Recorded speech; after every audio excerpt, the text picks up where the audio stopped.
Halo sahabat-sahabat Batam Wasa Center yang terkasih, salam jumpa kembali. Kami berharap saudara semua selalu dalam lindungan kasih Allah. Di video kali ini kita akan membahas tentang Pesta Takhta Santo Petrus Rasul.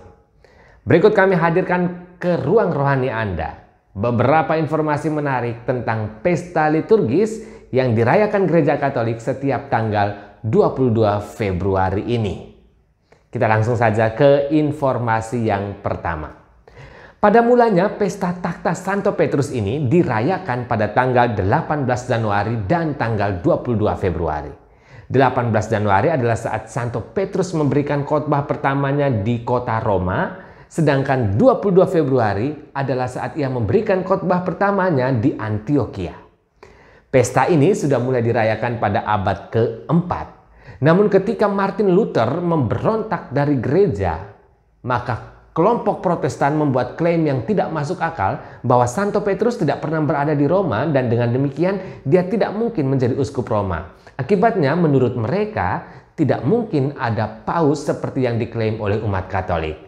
Nah, untuk menolak pandangan Protestan yang keliru ini, Paus Paulus keempat menetapkan kembali Pesta Takhta Santo Petrus di Roma pada tahun 558. Kali ini namanya bukan hanya Pesta Takhta Santo Petrus, tetapi lebih tegas dengan nama Pesta Takhta Santo Petrus di Roma.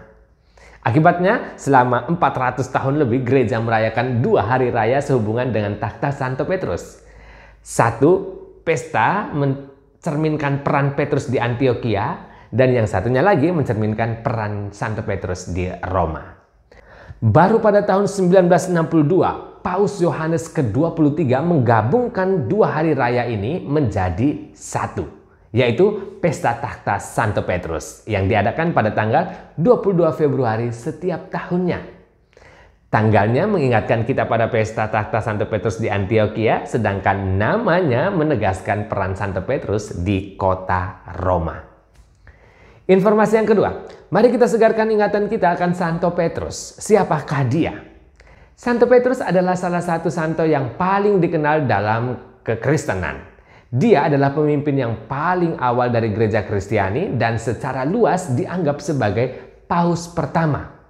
Meskipun keberadaannya berasal dari abad pertama, warisannya terus hidup bahkan hingga hari ini. Basilika Santo Petrus di kota Vatikan semata-mata didedikasikan untuk kemartirannya.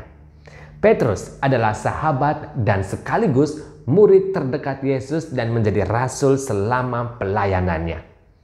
Setelah kematian Yesus, Petrus menjadi pemimpin para rasul dan dalam Injil sering digambarkan sebagai juru bicara para rasul.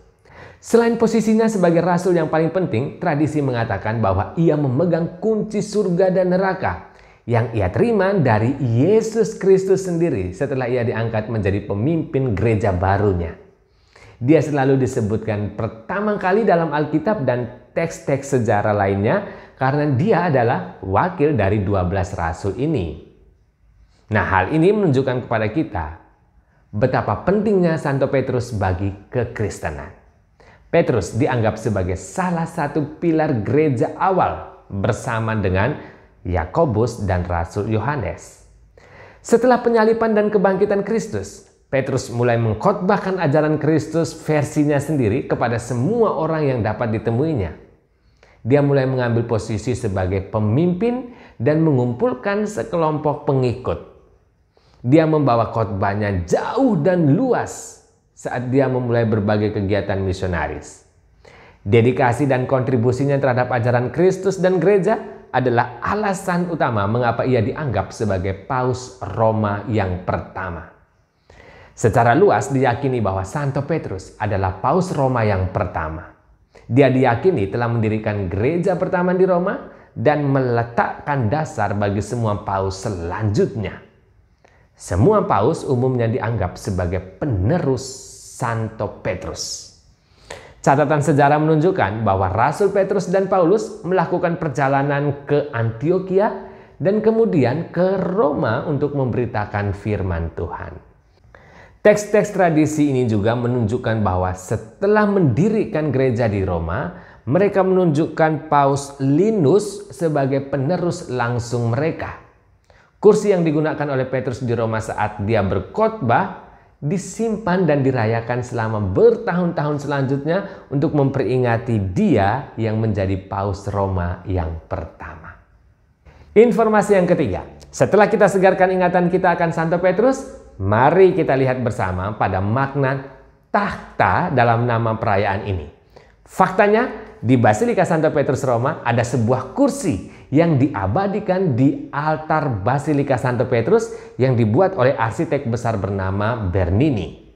Tetapi yang harus disadari, kursi atau singgasana atau takhta itu melambangkan otoritas Santo Petrus dan penerusnya yang telah melayani gereja Yesus Kristus sebagai uskup Roma. Kursi atau takhta itu adalah simbol yang mewakili kuasa kepausan, dan yang kedua adalah sebagai simbol persatuan yang tak terputus antara umat Katolik seluruh dunia dengan Paus, dan simbol persatuan ini sudah berlangsung selebih dari 2000 tahun.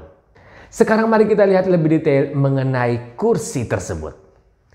Takhta Santo Petrus umumnya dikenal sebagai kursi Santo Petrus atau bahasa Latinnya Cathedra Petri. Adalah peninggalan yang sekarang bisa dilihat di Basilika Santo Petrus di Roma. Jika kita perhatikan, kursi Santo Petrus ini memiliki struktur megah yang mencerminkan masa kejayaan Renaissance Italia. Sahabat yang terkasih, sebenarnya ada dua kursi yang terkait dengan Santo Petrus. Satu disimpan di Basilika Santo Petrus dan yang satunya lagi di Katakombe Priscilla. Masing-masing kursi ini dihormati dan dirayakan. Namun, karena Basilika Santo Petrus adalah tempat peristirahatan terakhir Rasul Petrus, maka kursi kayu ek kuno yang ada di Basilika Santo Petrus itulah yang disebut sebagai kursi Santo Petrus. Pada awalnya, kursi itu disimpan di dalam biara Santo Martin. Setelah itu dipindahkan ke Basilika Santo Petrus hingga sekarang ini. Kursi itu telah dipelajari atau diteliti berkali-kali sebelumnya.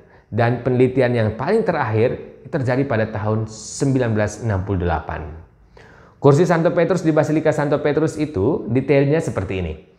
Kursi yang aslinya terbuat dari kayu ek ini dibungkus atau ditutup rapi dengan perunggu berlapis emas. Sekali lagi, karya ini dirancang oleh seniman Italia yang ternama yang bernama Bernini atas permintaan Paus Alexander yang ke-7. Untuk kita ketahui bersama bahwa Bernini ini juga adalah seniman yang membuat baldasi di Basilika Santo Petrus. Desain hiasan Bernini ini cocok dengan arsitektur bergaya barok yang terkenal di Roma saat itu. Untuk menyelesaikan karya besar kursi atau takhta Santo Petrus ini, Bernini membutuhkan waktu 6 tahun. Dari tahun 1647 hingga 1653. Baru pada tahun 1666, kursi perunggu berlapis emas itu ditakhtakan pada posisi yang sekarang bisa kita lihat ini. Jika kita perhatikan, takhta itu ditopang oleh 4 patung raksasa, 4 doktor gereja Katolik, yakni Santo Ambrosius, Santo Athanasius, Santo Agustinus dari Hippo, dan Santo Yohanes Chrysostomus. Patung-patung itu berukuran lebih dari 5 meter. Ada juga jendela kaca alabaster emas di bagian belakang atasnya. Dan di tengah jendela itu ada seekor merpati, simbol roh suci.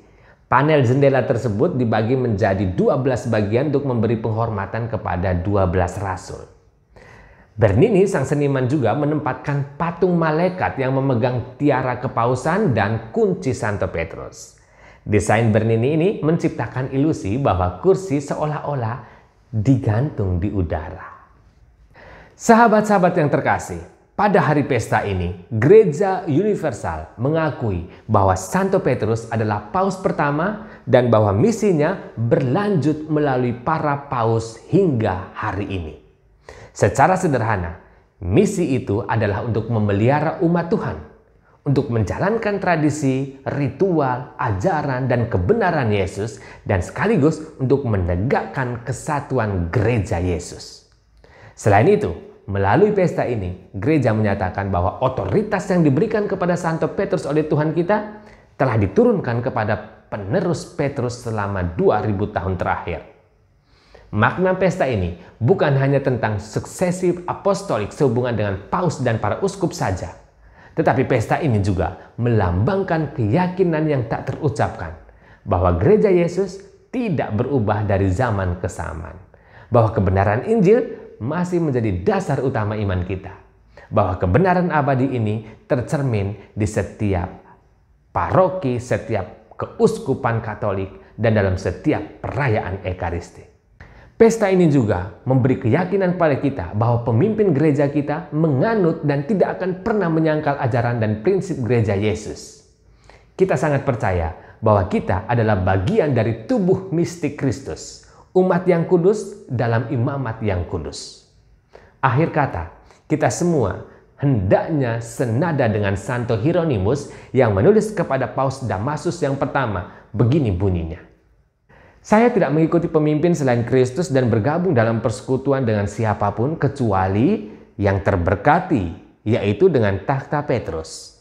Saya tahu bahwa ini adalah batu karang yang di atasnya gereja telah dibangun. Siapapun yang menyantap anak domba di luar rumah ini adalah najis.